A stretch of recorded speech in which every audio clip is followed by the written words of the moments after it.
In 2019, the first time capsule buried by Stumpy Sanderson and his gang of mischievous working-class boys, and which was actually an old Watney's Party 7 can, was unearthed. Then in 2023, the second time capsule, which was an old Courage Jackpot Bitter Party can, was discovered. And now, Whistling 5 Anarchic Productions, in conjunction with the 1970s Cigarette Appreciation Club and Puffer Patterson's Benevolent Fund for Aging Thespians, proudly presents Series 2 of Stumpy Sanderson's 1970s stories, and the 22 stories found in that second time capsule. As narrated by Andrew Brammer. Bonjour, bon après-midi, et bonsoir. The story you are about to hear is narrated in the first person, because I, just like Stumpy, witnessed firsthand the momentous events which it describes. So, let's park up the rally chopper, dim the lava lamp, switch off that episode of Catweasel, finish up the plate of Vesta beef curry, crack open a can of Double Diamond, light up a mannequin cigar, and kick back, sit back, and listen in to the anarchic and outrageous japes, scrapes and capers of Stumpy Sanderson and his gang. For this story, we head back to 1976 for the fastest gumbo in the West. In the lawless era of the two spud gun wars, which were fought in 1975 and 1976, there were many legendary spud gun fighters who emerged. Outlaws such as the Delamere Kid, Wild Billy O'Flaherty, and the outlaw Jerky Sherman. Not just content with holding up school tuck shops and terrorising innocent bystander schoolfolk, these villains lived wild and ruthless lives, gunning down with their customised spud guns anyone who dared cross their paths. And the deadliest desperado of them all was the Blows Downs Drifter, a lean and mean character who rode an orange Raleigh grifter and who made the path that ran along the foot of Blows Downs a place where few would dare to ride or tread. Even after the cessation of all hostilities and the declaration of the general armistice at the end of the Second Spud Gun War, when even the most hardened gunslingers had hung up their spud guns, the Blows Downs Drifter refused to stop, and anyone who rode alone or in pairs fast came a cropper when they ventured into those wild prairies, and would be either robbed of their sweets or simply picked off for cruel fun and felled by the sharp-shooting double-spud pistol quick draw of the Drifter. Now, few had ever actually seen the Drifter, only those who had been held up by him, and his mythology grew as some form of ghost rider. Indeed, our gang hadn't actually ever seen him, but as a precaution, we always ensured we travelled in groups of 3 or more when crossing the Drifter's domain. But then, one fateful, hot, late summer's day, when we heard that the mild and meek gentle Gerald and delicate Desmond had been ambushed and been forced to hand over their spangles to the Drifter, and yet still had both received stinging spud gun shots in the back after they had done so, we decided that something needed to be done about the Drifter. So, Stumpy Sanderson, who, during the two spud gun wars, had proved himself no slouch with a spud gun, sent a handwritten note via Pedro the Messenger to the Drifter, calling him a low-down cheating swine. The scrawled response, written on the back of a Bar 6 chocolate bar wrapper, threw down the gauntlet's glove. The only way we're going to settle this is with a gunfight. Me versus you, Sanderson. Whoever you are. Next Saturday. High noon at the old Limeworks Corral. Signed, the Blowsdowns Drifter. That only gave Stumpy 9 days to pick up his pistol again and practice and prepare. And even though we tried to talk him out of it, as being a bad idea to meet the Drifter on his own turf, there was no getting Stumpy out of it. To get an idea of what Stumpy would be facing, we rode out to see the outlaw Jerky Sherman, who had long since hung up his boots and pistol, but who knew more than most about the speed and tactics of the Drifter. As he sat on his rocking chair in his back garden, drawing on his old long-stemmed clay pipe, he said, "The Drifter is fast. Real fast. I wouldn't take this challenge if I was you, Stumpy. You should be like me. Look now to the quiet life. Settle down. Build yourself a home. Keep and raise a few cattle. Take up the banjo. Find yourself a gal." "I can't," said Stumpy. "This needs finishing."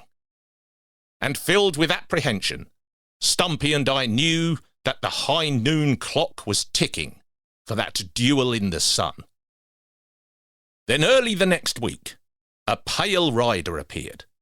A rider by the name of Gumbo Sanderson, Stumpy's American cousin, who had come over to England with his ma and pa and his little sister to stay in Stumpy's family home as their base for 3 months as part of the US bicentennial celebrations, and to see their English relatives and kinfolk. Now, even though he came from Tennessee, Gumbo was known as the Kentucky Kid, due to his love of Colonel Sanders' Kentucky Fried Chicken, and for which he was delighted to find there was an outlet along High Street South in Dunstable.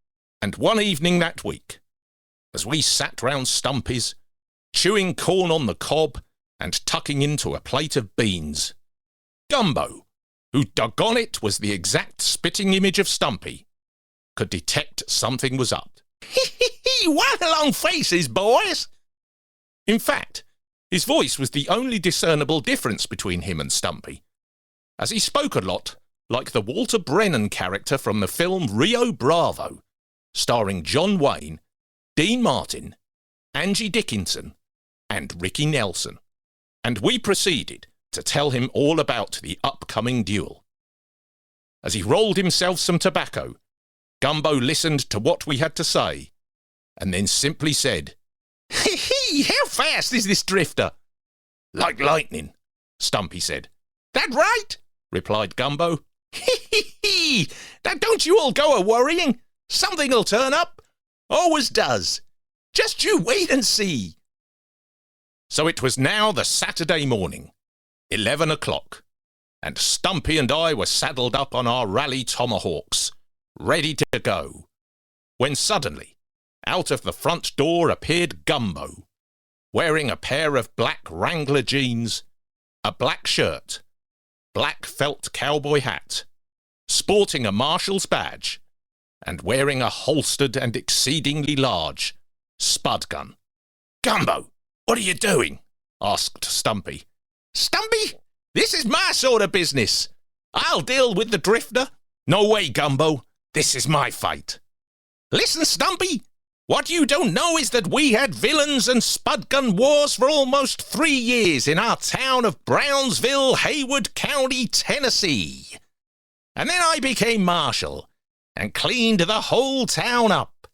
Now honest folks can go about their normal business as usual. And one thing I've learned in my time is that snakes like the Drifter can never be trusted, and he needs taking down. And I'm the boy to do it. Hee. And there's a way. You still got that note from the Drifter? See? It just says Sanderson. Don't say which Sanderson does it. Hee. I'm a Sanderson, ain't I? And we look the same, don't we? And you've never met the Drifter, have you? So the Drifter will be meeting me." "Well, I'll come with you then," said Stumpy. No, you can't do that. You'll have to stay here, Stumpy. He can't see 2 of us, can he? So it was decided instead that I would ride out with Gumbo to meet the drifter. At this moment, a couple of strangers arrived outside the drive, wheeling a customised and black spray-painted Raleigh Tomahawk. "Delivery for a Gumbo Sanderson." "Thanks, boys," said Gumbo, spitting a mouthful of tobacco on the floor. "Here's a fistful of dollars for your troubles." And then to me he said, "Let's saddle up." And so Gumbo and I rode out to the limestone corral, passing a couple of ghouls who were busy constructing a coffin, and for which, in their mind's eye, they had already measured Stumpy up for. As we passed them, Gumbo said to them, "You're going to need a bigger coffin, boys." The duel took place at noon, at the foot of the hill in that tumbleweed-ridden Spud Gun OK corral. After Gumbo had unsaddled, and the drifter had dismounted his grifter, and with me watching a safe distance away, Gumbo and the drifter eyed each other up, standing only 3 feet apart. And then Gumbo said, "So you're the Blowsdowns drifter?" And the drifter said, "So you must be Sanderson. And by the way, what sort of voice is that? You sound like that Walter Brennan character from Rio Bravo." Gumbo continued, "Never mind that. I've heard a lot about you." "What have you heard, Sanderson?" "I've heard you're a low-down snake in the grass." "Prove it." When they drew, the drifter was fast, but not fast enough. And before he could pull his pistols fully out from their holsters, Gumbo had drawn lightning quick, the fastest draw I had ever seen, and fired his spud pellet, smack bang straight into the drifter's forehead, its force sending the drifter spinning and then knocking him onto his back into some old bourbon barrels that were stacked by a low stone wall. As he lay there in a broken heap, the legend of the drifter was over, and flamboyantly spinning his pistol before reholstering it, Gumbo rejoined me, and we got back on our tomahawks and rode back. "He was fast, wasn't he?" I said. "Yeah, he was fast," said Gumbo. "Let's get back to Stumpy, and then head up to that Kentucky Fried Chicken shop."